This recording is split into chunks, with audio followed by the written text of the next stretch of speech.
Hello everyone, welcome back to Rolling Solo. My name is Adam Smith and we are moving into the solo setup video for the 7th Continent. This game is currently on Kickstarter, so if you haven't checked it out, the link will be in the description below. It is by Serious Poulp and has a large cult following, which is getting larger by the day as people jump in on this Kickstarter. It's a real exciting one and there's a lot to explore in this game. One thing that makes it so exciting is the fact that you do reveal things as you go in a fog of war type situation. So one thing I want to advise all of you of going from this point forward is spoilers. If you are the type of person who gets offended and or does not want to see any spoilers, this is the time to get out of this video right now, because as we go through the solo setup, I will be revealing cards that are part of the game, and we're starting off with the first curse, so a lot of that stuff has either been touched on by other people before already, or even by the game designers themselves in demo videos, but we won't be going all the way through the curse.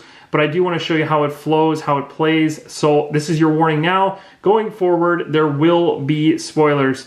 So you're going to see cards that you may or may not want to see, that type of thing. I'm not setting this stuff up in advance. I put all expansions into the game that currently are available from the first Kickstarter. So there could be anything that could pop up. So that's what this type of game is all for. It's just exploration and the unknown. So be prepared for that. It'll be exciting, but just be prepared. So the first thing I want to mention is, of course, the wonderful, wonderful, shiny 7th Continent box. I love it so much. It's a nice matte finish. It has a really nice foil kind of logo to it, but that's not what we're here for to talk about the box. We're here to set the game up in the shortest amount of time possible. So I'm going to take this lid, we're going to flip this thing up, move it to the back of the table, and we're going to talk about a couple things here. So the first thing we're going to talk about is we're going to talk about this Uberstacks thing. The reason I've even brought this into play is because I want you guys to be able to see the cards as we go through this. I don't want to have to be picking cards up off the table as we move along, so I just thought it makes more sense to have the cards up in front.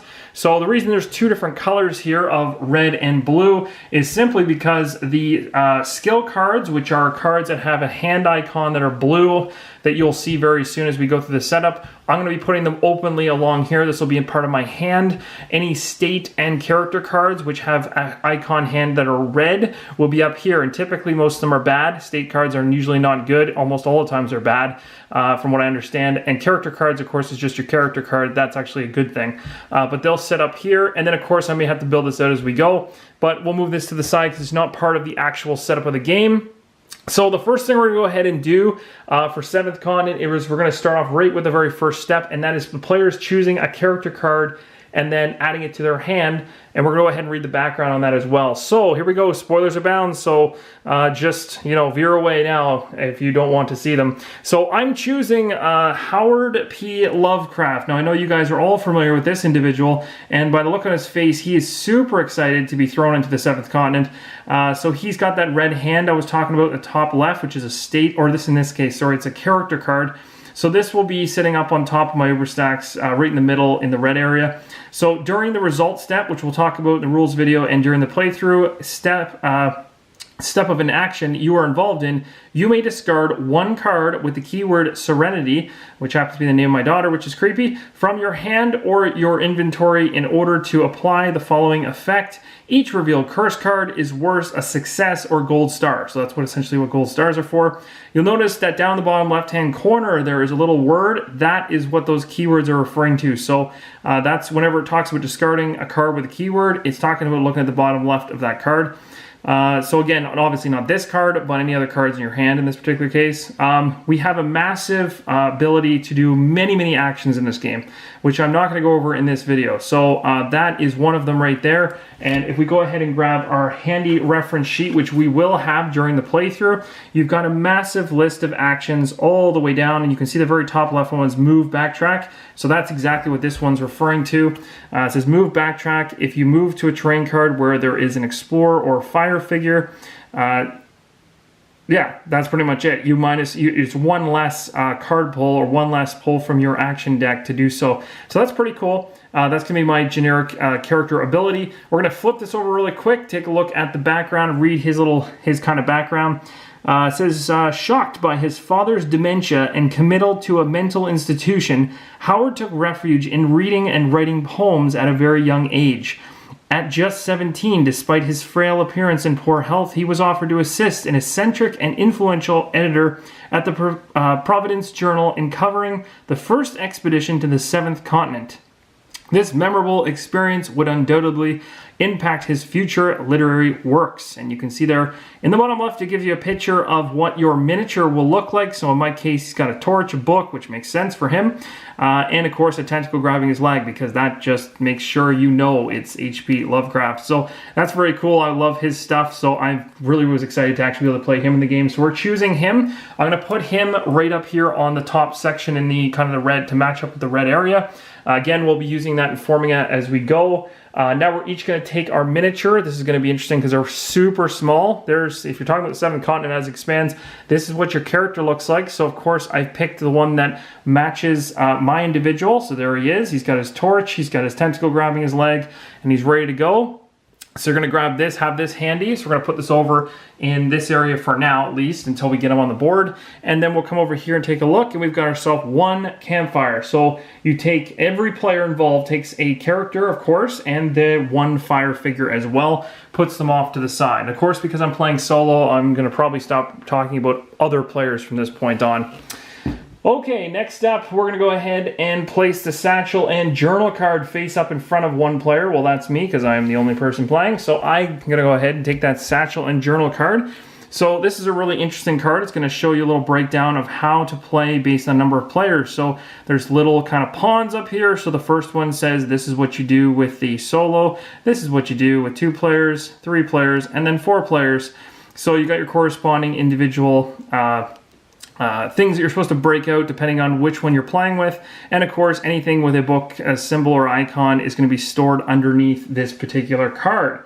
So with this particular thing for now, the most important thing in terms of setup, I'm not going to really talk about the 4 and the 5 just yet, but basically they just talk about how much you can have in terms of limits in your hand for those types of cards. So again, we'll talk about those when we actually get into the rules video further on, but 4 and 5 is my limit. So for skill cards, and then off the top of my head, my green one is slipping, but we get 4 dice, and those 4 dice actually have to come into play. So I'm going to take the Satchel Journal, we'll put it right here. Again, I'm going to probably move these closer when we do the playthrough. I'm going to take 4 dice. Of course, I've got the wonderful bone dice from the Kickstarter, so they look extremely cool, match the thematic feel. We'll put them over here. I may even probably replace them to where they're sitting based on my miniatures. I'll probably be putting them on the board soon, so I'll leave those dice there. Those dice come into play when we actually start crafting things and finding items on the island to use, which is really cool. All right, so what do we do next? Each player is going to take that number of dice. We did that. We're covered 4 for solo. Now we're going to choose 1 or more clue cards and store them under the satchel and journal card. Return any unselected clue cards. You may choose several clue cards if you wish to fight multiple curses at once. However, this makes the game significantly harder since you will need to lift all the curses corresponding to these clue cards to win the game. So just a little sum up of what that means in that particular step is you're going to have a whole bunch of clue cards just like this. And again, you're going to have 4, I believe, in the base game, and of course expansions add more. So this is the very first one called the Voracious Goddess, and this is the one we're going to be playing. I'm not going to read this right now, but we'll read this at the end of the setup video.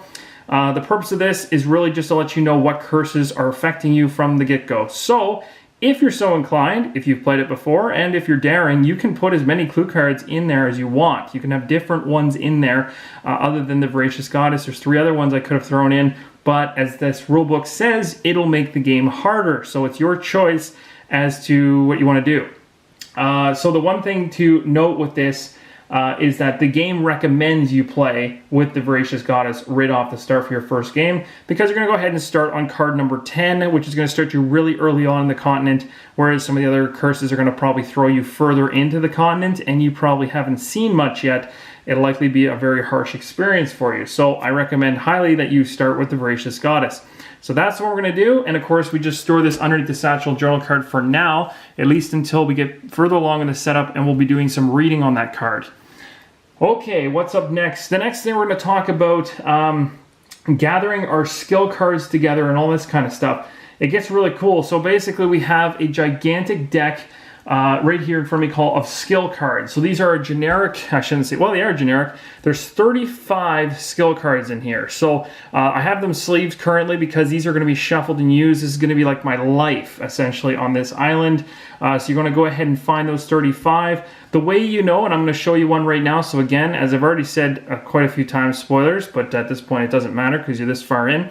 But essentially, I'm going to flip one and show you what it looks like. But you'll notice on the far left-hand side here, it's kind of a plain background, and then there's actually a star and a half, or 1 success and or 1.5 successes essentially.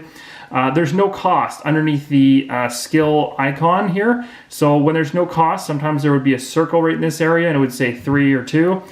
So that means when there's nothing there that way and there's no pretty print in the left-hand side, that this is just a generic skill. It's not considered an advanced skill. So you're trying to find all 35 of the generic skills, put them all in a pile and stuff like that based on that side, like I was just explaining. And you've got yourself a deck. You can shuffle them together if you so feel. That's perfect. Then you want to find your 5 skill cards specific to the character that you are, or the characters that are taking part in the journey. So in my case, I have H.P. Lovecraft and his lovely frantic looking face. Actually, it just looks terrified all around. But basically, all 5 of these are going to join this deck and be shuffled in. So they all have special abilities. I'm not going to go ahead and read them because that would spoil most of them. It's going to be cool to try to find them as we get them. So again, you go ahead, throw these on top of this deck, and later you're going to be shuffling them in. So remember that. The next thing you're going to go ahead and do is you're going to find the curse cards associated with the clues you have selected. So of course, for every curse that you put in based on the clue card I grabbed, there is an actual cursed card which has a nice picture on it, which is very easy to see. So the Voracious Goddess in this case. Again, the back, it just matches the exact same deck as this. This will also join this pile. So that adds 1 possible curse to the deck, and then on top of that you find 4 curse cards off to the side, which are considered Death is Lurking, which are really just curse cards that are going to basically add up to a total of 5 curse cards in your deck here, that as you hit them are going to be essentially failures as you go ahead to try to succeed at checks. So like I showed you earlier, there's going to be little gold stars. Those are successes when you pull them. You pull a curse, it's not. And if you run out your action deck completely, and then later on you go through your action deck again and you pull a curse, you die.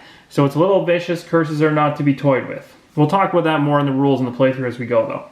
So you take this entire deck now that I've just created, and I'm going to do this in between videos because with one hand it'd be terrible. I'm going to be shuffling this entire deck together, and wham, you've got your entire life deck kind of built right there, and we're all done. We're all squared away. Okay, so what's up next?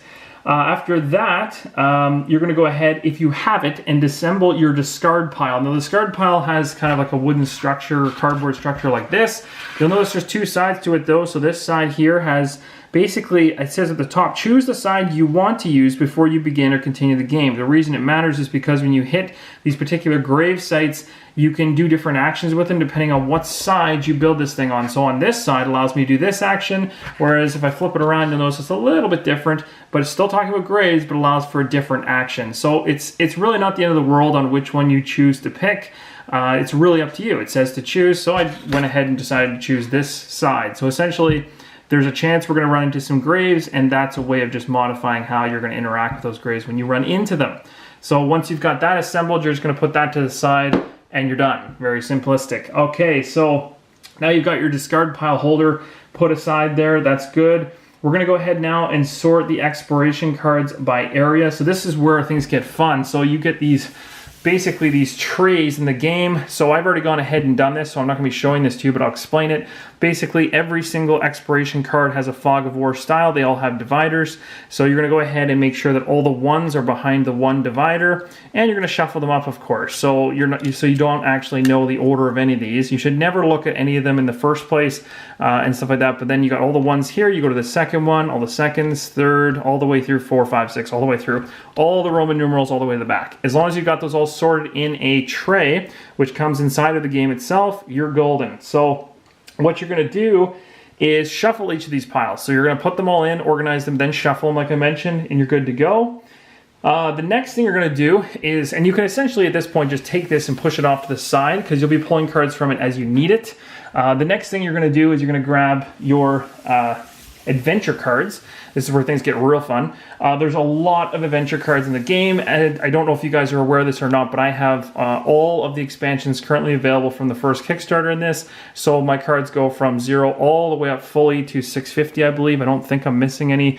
I might stop somewhere after a little bit after 650, but there's a lot. So I've got them all in here. The biggest thing to remember, guys, when you're sorting these ones in is always remember, always to put the greens when you have a similar number, so 000, before the golds. Just make sure the golds are always at the back. So in other words, it would be green if it's 000, then you'd hit the golds, which is 000, and then you'd move to the ones, right? And if you may go through a couple of these, and there might be quite a few of the same card. So in this case, there's tons of ones. And you may not even, I don't even know, it may take a while to finally actually get out of that section of ones because there's so many, but then eventually there'll be a gold, and you want to make sure that one's at the back, as I mentioned. Some of them will not have any, and we'll just skip to the next one. Some of them will just go in numerical order. They'll just go from 23 right to 24. So again, it's all based on how the game's been designed as to how many different paths there are. So enjoy that as you explore it. Make sure they're all sorted, and of course, shuffle them, but keep those gold ones at the back. So shuffle the green ones. If you get like, you know, a whole bunch of 001s or whatever, like I just showed you, just make sure all the greens are shuffled. So it's kind of like a mess and you're not sure which ones are which. You shouldn't know anyway. And then just make sure the gold's at the back and you are set. And then you can again push these off to the side. You'll be grabbing cards out of them as the game tells you to. As we go through the playthrough, you'll see how that works. So you got those all set up over there. Okay, what's up next? Take the adventure card indicated on the clue card that you have chosen, and take the lowest number 1 if you have chosen multiple clue cards. Read the flavor text at the back of the card, and then put it into play to form the board. This adventure card is a starting terrain of your adventure. Place the figure of each character taking part in the adventure on that card. Cool. So this is where we go right here. We go under the satchel card to find our clue. We're going to read this real quick, and then we're going to throw it on the board. So it says, the Voracious Goddess, since you return from that expedition, the vision of a strange and gloomy idol that seems to be calling you has been haunting your nights, and the piercing cries of a few seagulls pull you out of a deep slumber. They sound so strange, as though they were laughing. You try your best to understand. Where on earth are you? How did you end up in this place? Your memories are clouded, and you seem unable to remember. While sitting through your journal, you come across a handwritten sheet upon which something that looks like a root was drawn, along with several statues. As it so happens, one of the statues looks exactly like the idol from your restless dreams. Begin the adventure by putting a number 10 card into play. Each player places their figure onto it. That's exactly what I just mentioned. So our figures are right here. We already pulled them out. We're going after the number 10 card. So you just simply come over here like I did, and you fumble through these until you find number 10. You're obviously going to fail multiple times trying to find it because I'm not 100% sure how far back to go, but it's obvious that there's quite a bit of each of these. So there's a gold 10. You want to avoid gold 10s. Never do that. You always, whenever it's telling you to pull a number, you're always pulling the green version first. Okay, I went a little Irish here on that one. So we're going to go ahead and read this, and then we're going to put it into play. So it says, thick columns of yellowish smoke rise up from the cracks in the volcanic rock. To the east, the peaks of a rocky cliff look down, mocking the ocean below. And there we go. This is going to be the beginning of our adventure. And here's our very first card. This is what it'll look like. So we're going to go ahead and place this down in the middle. Of course, I may need to shift this after this video, but for now I'll place it right here. You take your character, drop it in the location, and you're set. And of course, you're playing with more people. All of them would drop their individuals in that location. The one thing that's really cool, each clue on the very back has also a map, which kind of gives you a rough idea of how and where you're supposed to go. But of course, because we actually haven't seen anything yet, we don't know where the heck we're going yet. So we're going to have to try to, we can use this as an idea as to how to get there, and maybe certain things that we need to see along the way. There's question marks and numbers. So there's probably certain things we need to find in order to resolve something. Who knows? I haven't played far enough to know anything about that. So we're gonna go ahead and take this, put it back under our Satchel Journal. We'll probably reference it during gameplay as we need to. Okay, so we've covered that. And now we've got that into play. That's exciting. So next up, we're going to place all expiration cards foggy side up next to each orange arrowed marker visible on the starting terrain card, making sure that their text is oriented the same way as on the other cards on the board. These exploration cards must bear the same Roman numeral as the train card they are attached to. This is really straightforward, guys. So really what we're going to do is we're going to take a look and notice there's some Roman numerals there right there at the top and then one to the left. So there's one, that means we're drawing 2 cards. You can choose in advance. You want to start with the left one or the right or the top one, whatever you want to do. Just make sure you're grabbing Roman numeral 1 cards. We're going to come into here, our Roman numeral 1s. I've already gone ahead, of course, and shuffled these beforehand. I'll take the first one. We're going to place the first one here. Always remember, guys, never, never, never reveal a card. So don't ever put this down and be like, oh yeah, this means put the one down, flip it. Nope. You got to actually head there and explore it to potentially flip it and do all that stuff. Don't just flip it on the get-go. It actually goes in as a fog of war style. So then we go for our second card. We'll grab this one and we'll put it right here like so. So now we've kind of got the continent building out 2 different paths that we can potentially take in this world. Who knows where they're going to actually lead. At this point in time, guys, the last thing we do is just read out the introduction text. It says read this before you set off a new adventure. You reach page 2 as well. So we're going to go ahead now and read page 2 because there's probably some wonderful text here in the rule book to explain what we're doing. We've already read the clue card, so we're already good there. That's perfect. So here we go. Let's see if we can do a quick... Yeah, this is perfect. There's a little sum up here. So it says, read this before you set off for a new adventure. 1907, a renowned explorer, you've just come back from the first expedition on the 7th continent, a mysterious land that was recently discovered off the coast of Antarctica and probably the very last terra incognita in the world.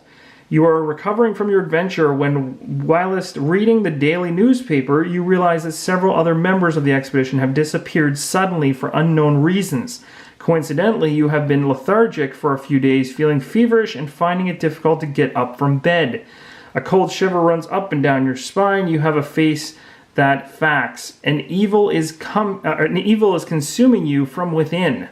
Sounds like something H.P. Lovecraft should be all too familiar with at this point. At nightfall, you fall into a restless sleep without knowing that. For you, this is only the beginning. And that's it, guys. So really, again, the objective of the game, we'll talk about this in the next video here. The next video is going to cover the objective, the rules at a really, really high level. I'm going to try to bridge the gap in the next video because now we've finished the setup completely. And what we're going to do in the next video is talk a little bit about what you can do on your turn, the actions, and stuff like that at a high level anyway. Because, of course, I'm not actually going to reveal anything in that particular video. It'll just be high level talk. Once we get through that, we're going to move right into the playthrough. And at that point, who knows what's going to happen because I don't know. I haven't played long enough in this one to know what's going on. And I've also done a really good job of actually not watching anybody else's playthroughs yet, which was really hard to avoid, to be honest, because I wanted this to be completely me playing it without knowing anything. So this is going to be fun. I don't know what to expect. I hope you'll join me. And if you're willing to see some of what the 7th continent has to offer, I think we're going to be, or at least have some fun while we do it. So I hope you'll join us. Please subscribe if you haven't already and this is the first time you checked out the channel. Be sure to check out the giveaway section because I have giveaways ongoing as well as a couple new ones coming out soon, which is really exciting. This one's actually, the next one I will give you a little hint on is going to be a quantity of 2 for the next giveaway, but I'm not telling you what it is just yet. And I'm really hoping that you guys will join me, and I hope you like what you've seen so far. I will see you in the next video for the 7th continent. Until next time, everyone, thanks again, and keep on rolling solo.